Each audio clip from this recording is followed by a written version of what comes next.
Good morning dear student. तो कैसे हैं आप सभी? होपफुली आप लोग बहुत अच्छे होंगे दोस्तों। आज की क्लास में हम बच्चों देखने वाले हैं अर्धवार्षिक पेपर। जो आपका अर्धवार्षिक पेपर होगा बोर्ड द्वारा जो लॉन्च किया जाता है अर्धवार्षिक पेपर के लिए, जो 2024-25 में होगा, उसके लिए आज हम लोग हिंदी का देखेंगे, क्लास 10th का बच्चों। और ये अगर आप पेपर लगा कर जाते हैं अपने अर्धवार्षिक एग्ज़ाम देखने में तो आपको बहुत हेल्प मिलेगी और शायद यही पूरा पेपर सेम टू सेम भी मिल सकता है। ठीक है मेरे दोस्त, तो शुरू करते हैं आज के वीडियो को।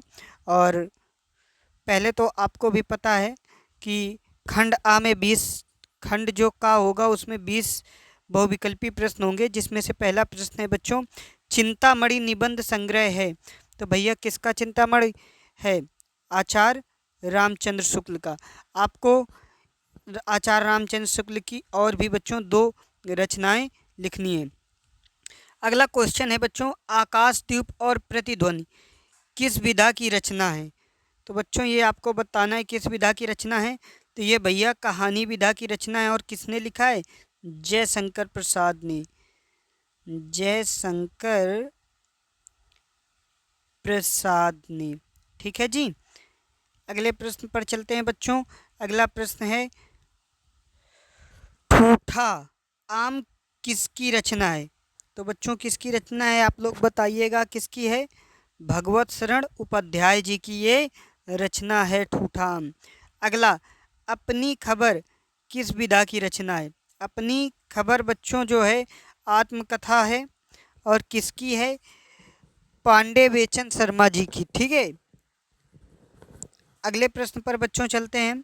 अगला प्रश्न है, निम्नलिखित में कौन सा प्रसिद्ध यात्रा साहित्यकार है? तो भैया यात्रा कौन बहुत करता था? आपको भी पता है ना कि राहुल सत्यायन जी, जो कि बहुत यात्रा करते थे। और इनकी आपको यात्रा के ऊपर 2 रचनाएं लिख देनी है। ठीक है जी। अगला प्रश्न है, श्री कृष्ण गीतावली के रचयिता हैं। तो भैया किसने लिखा है? तुलसीदास ने। किसने? तुलसीदास ने। अगला प्रश्न है, रीतकाल के वीर रस के प्रसिद्ध कवि हैं। तो बच्चों कौन थे? तो भैया रीतकाल युद्ध होगा तो युद्ध कैसा होता है? वीर वही होता है जो भीषण युद्ध लड़ सके। तो क्या हो जाएगा सही आंसर? भीषण। ठीक है मेरे भाई, याद करके आप रखिएगा।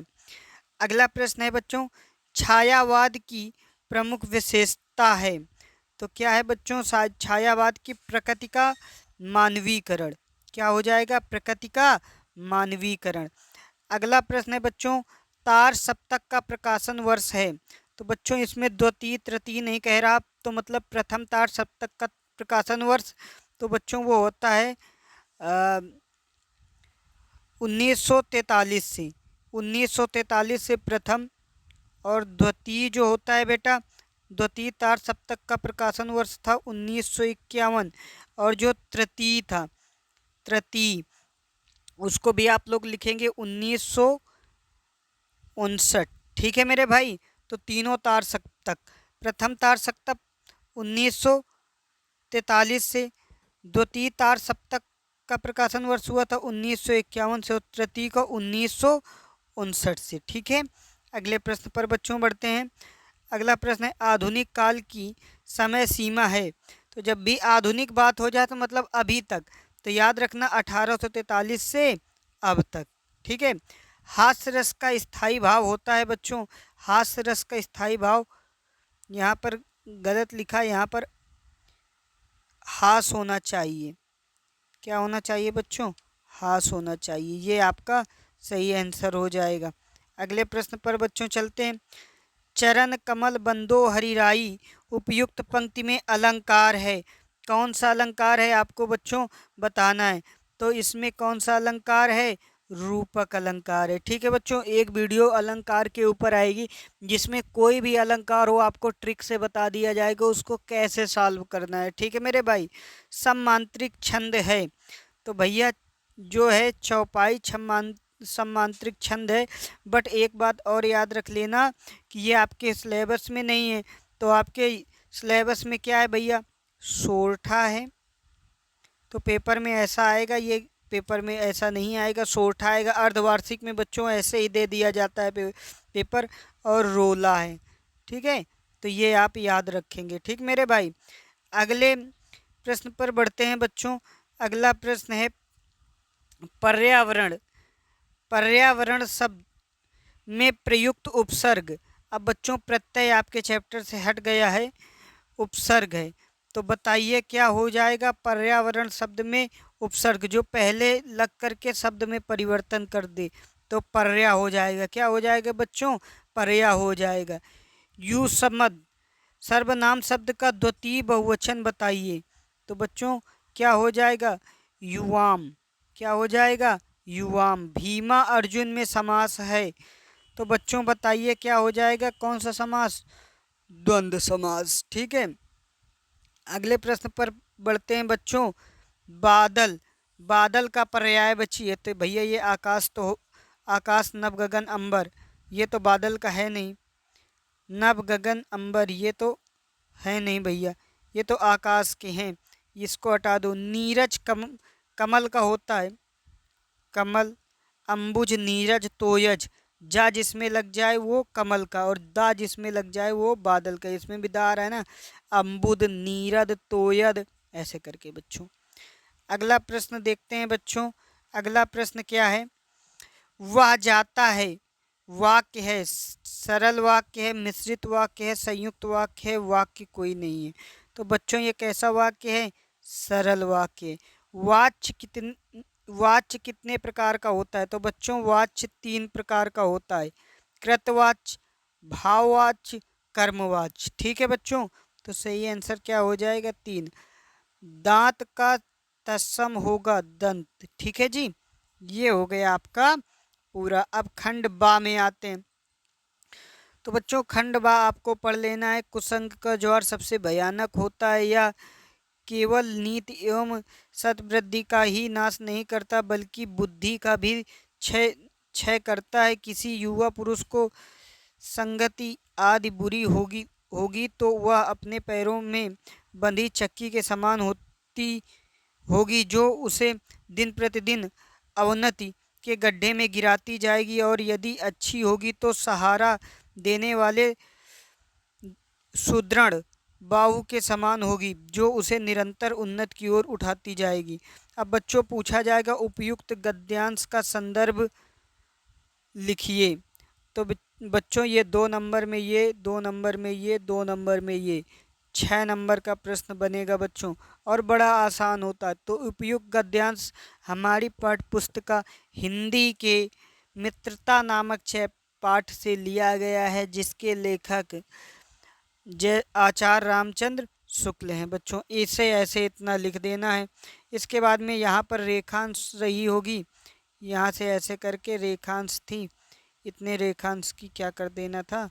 व्याख्या कर देनी थी। ठीक है, और इसके बाद में सुदृढ़ बाहु का क्या अर्थ है, इसका अर्थ बता देना है। ठीक बच्चों, और ये देख सकते हैं आप लोग, स्क्रीनशॉट ले लीजिए, ये भी है अथवा करके, या तो वो करो या तो ये करो।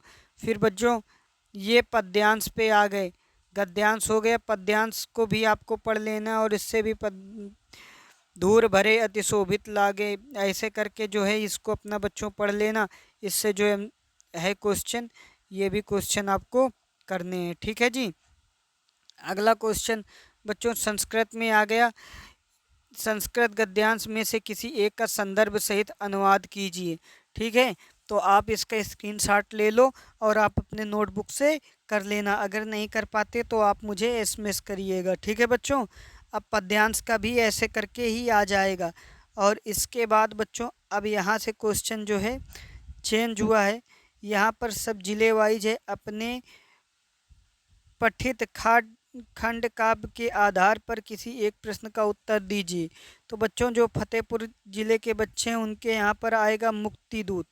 ठीक है, तो ये नहीं आपके उसमें आएगा, मुक्तिदूत आएगा। ठीक है, अब यहाँ पर आइए, दिए गए लेखकों में से किसी एक लेखक का जीवन परिचय और उनकी प्रमुख रचनाएं लिखिए। तो जयशंकर प्रसाद का, राजेंद्र प्रसाद का, आचार्य रामचंद्र शुक्ल का। आचार्य रामचंद्र शुक्ल और जयशंकर प्रसाद का आपको बच्चों याद कर लेना है।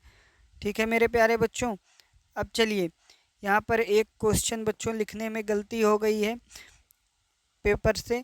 यहाँ पे लिखा होगा कि अब कवियों का जब जीवन परिचय आ जाएगा, यहाँ कवियों का जीवन परिचय, ठीक है प्यारे बच्चों, वहाँ कवियों का जीवन परिचय करना है। तो सूरदास का आप याद कर लेना, मैथिली शरण गुप्त का, इसी में से ही आपका बोर्ड एग्जाम में आ जाएगा। अगला बेटा क्वेश्चन नंबर 7, अपनी पाठ्य पुस्तिका से संगठित किया हुआ एक श्लोक लिखिए जो इस प्रश्न पत्र पर ना आया हो। ये भी बच्चों लिख लेना, 2 नंबर के लिए आता है आपके पेपर में। अगला क्वेश्चन है, शुल्क मुक्ति के लिए प्रधानाचार्य को एक पत्र लिखिए। ठीक है बच्चों, ये आपको लिखना है। ठीक, अगला प्रश्न है बच्चों, संस्कृत के निम्नलिखित प्रश्नों में से किन्हीं 2 प्रश्नों के संस्कृत में उत्तर दीजिए। ठीक है, वीणा के पूजते ज्ञानम कुत्र संभवती, ऐसे करके, तो वीरा वीरणे पूजते, ऐसे करके आपको लिख देना है किन्हीं 2 प्रश्नों के। अब इसके बाद में भैया आ गया निबंध। अब निबंध आने वाला है बच्चों 7 नंबर के लिए। निम्नलिखित में से किसी एक विषय पर निबंध लिखिए। तो आप लिख देना इनमें से कोई भी, मैंने पर्यावरण प्रदूषण पर लिखा दिया है। ठीक है, आप इसी को याद करके इसी को ले जाना, पेपर में यही आ जाएगा। ठीक है मेरे प्यारे बच्चों, अगर वीडियो अच्छा लगा हो तो प्लीज़ चैनल को सब्सक्राइब और वीडियो को शेयर अवश्य करें। जय हिंद दोस्तों।